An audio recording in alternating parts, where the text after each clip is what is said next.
हे देवी, अब शीघ्र इसका उद्धार करो। जीवन भर इसने हमारा शत्रु भाव से भजन किया है, अतः आज से ही हम मूर के नाम से मुरारी कहे जाएंगे। इस प्रकार ये अजर अमर हो जाएगा।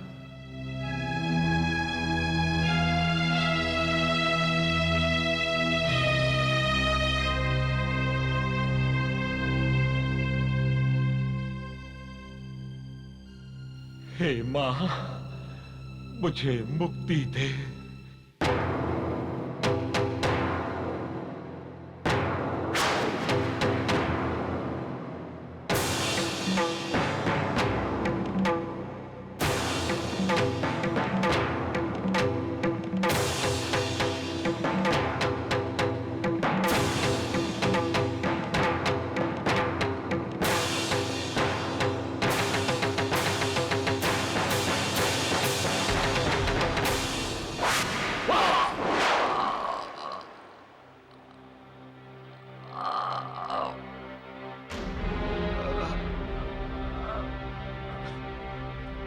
जय महालक्ष्मी।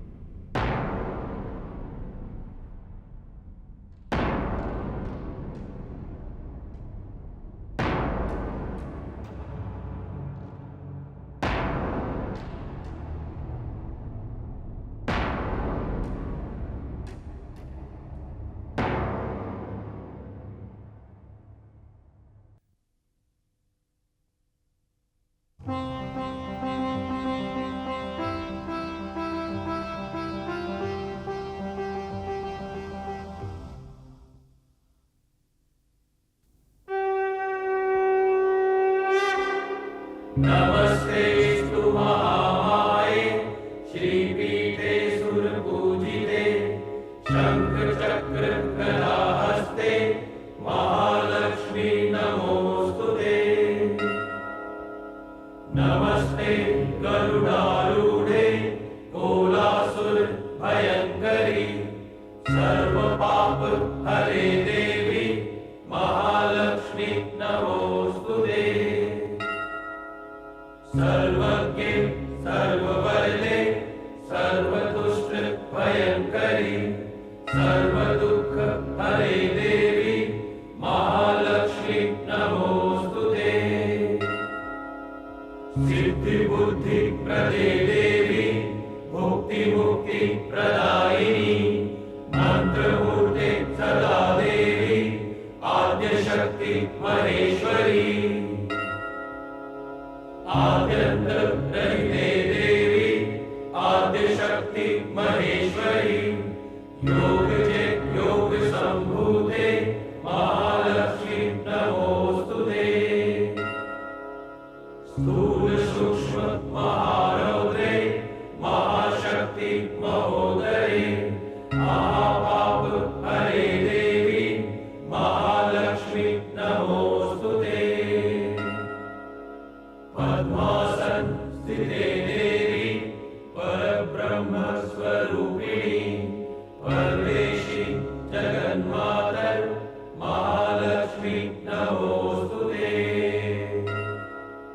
श्वेतांबर धरे देवी नानालंकार भूषिते जगत्स्थिते जगन्मातर महालक्ष्मी नमोस्तुते। कैलासे पार्वती त्वं च शारोदे सिंधु कन्यका स्वर्गे च स्वर्गलक्ष्मी त्वं मर्त्यलक्ष्मी च भूतले। वैकुंठे च महालक्ष्मीर् देवदेवी सरस्वती गंगा च तुलसी त्वं च सावित्री ब्रह्मलोकतः। कृष्ण प्राणादि देवी त्वं गोलोके राधिका स्वयं रासे रासेश्वरी त्वं च वृंदावन वने वने।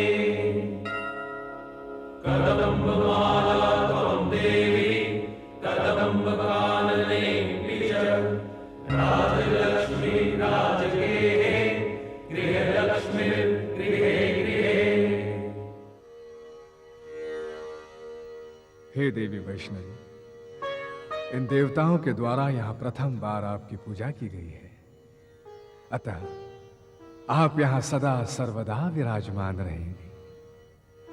युगों युगों तक धरती के लाखों लाखों भक्तों की मनोकामना आप पूर्ण करती रहेंगी।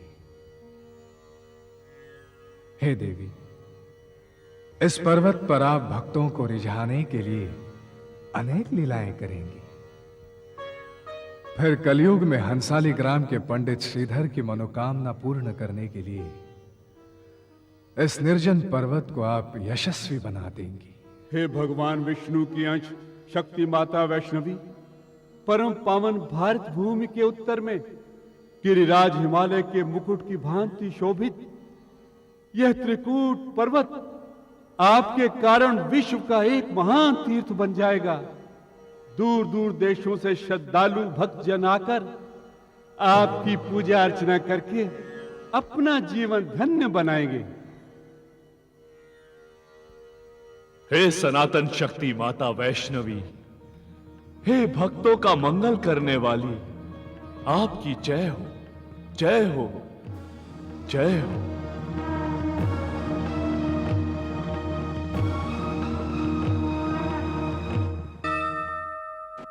प्रिय भक्तों, माता वैष्णो देवी की कथा में आप सबने मूर राक्षस का प्रसंग सुना। मैं आप लोगों से यह जानना चाहता हूं कि इस कथा से आप लोगों ने क्या सीखा और क्या समझा। स्वामी जी, मैंने तो यही समझा है कि बुरे कर्मों का फल बुरा ही होता है। स्वामी जी, दुखी ब्राह्मणी के श्राप के प्रभाव से मां वैष्णो देवी ने मूरदैत का वध किया। स्वामी जी, इस कथा में मूल राक्षस ने भी देवताओं और मनुष्यों पर वही अत्याचार किए जो हर राक्षस करता आया है। भक्तों, आप सबका कथन अपने अपने स्थान पर उचित है, परंतु इस मूर कथा से हमें और भी बातें सीखने को मिलती हैं। हमारे शास्त्र, पुराण, उपनिषद आदि में आए हर कथा प्रसंग से हमें लोक शिक्षा का महान उद्देश्य मिलता है। स्वामी जी, लेकिन इस दैत्यमूर कथा का क्या सार निकला? बेटी, इस संसार में कोई भी अजर अमर और अविनाशी नहीं होता। यहां कोई भी वस्तु स्थायी नहीं है। Nothing is permanent. और जब कोई भी देव, दानव, मानव ईश्वर से वरदान प्राप्त कर उसका दुरुपयोग करता है, तो दीनहीन कमजोर मनुष्यों पर किए गए अत्याचार हाय और श्राप बनकर उसके वरदान को विफल कर देते हैं। और इस तरह वो स्वयं अपने आप अपने विनाश को निमंत्रण देता है। भक्तों, तपस्या, पुरुषार्थ, देव कृपा से मिले वरदान को मां जगदंबा का प्रसाद मानकर उसका उपयोग लोक सेवा और लोक हित में करना चाहिए। स्वामी जी, आपने तो गागर में सागर भर दिया। नपे तुले शब्दों में मूर की कथा का सार समझाकर आपने हमारे ज्ञान के द्वार खोल दिए हैं। स्वामी जी, मेरे मन में एक शंका है। महिषासुर ने इतनी कठोर तपस्या की, फिर भी उसे अमरत्व का वरदान क्यों नहीं मिला?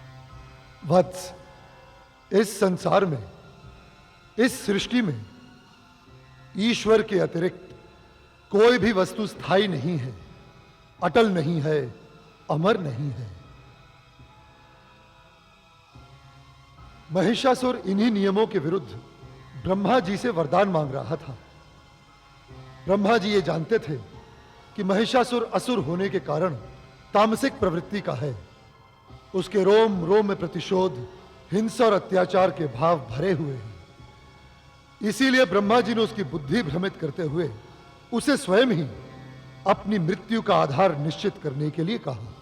स्वामी जी, महिषासुर तो इतना बुद्धिमान था कि उसने अपनी मृत्यु ब्रह्मा, विष्णु, महेश, देव, दानव, मानव, दिक्पाल, लोकपाल, यक्ष, गंधर्व, नाग, किन्नर आदि किसी के भी हाथों ना हो, यह वरदान मांग लिया। उसने किसी को भी नहीं छोड़ा। पर वो नारी को क्यों भूल गया और एक साधारण नारी के हाथों मरना उसने क्यों स्वीकार किया? बेटी, वो मूढ़ अभिमानी अहंकार के मद में इतना चूर था कि वो स्त्री को तो मात्र भोग की वस्तु समझता था। पैरों की धूल समझता था, मगर वो मूर्ख ये भूल गया कि नारी ही सृष्टि का मूल आधार है, परम शक्ति। परंतु स्वामी जी, ये जानते हुए भी कि पाप का फल बुरा होता है, लोग ऐसा आचरण क्यों करते हैं? वत्स, इसका कारण कही गई कथाओं में स्पष्ट है। दानव मानव कोई भी हो, पहले जब वो कमजोर, विवश और लाचार होता है, तब वो भगवान की शरण में जाता है। उन्हें प्रसन्न करने के लिए वो तपस्या करता है और फिर वरदान प्राप्त करता है। और जब वो वरदान प्राप्त कर लेता है तो अहंकार के नशे में अंधा हो जाता है और अपने आप को सबसे महान समझने लगता है। और वही अहंकार का अंधापन उसे पाप करने पर विवश कर देता है।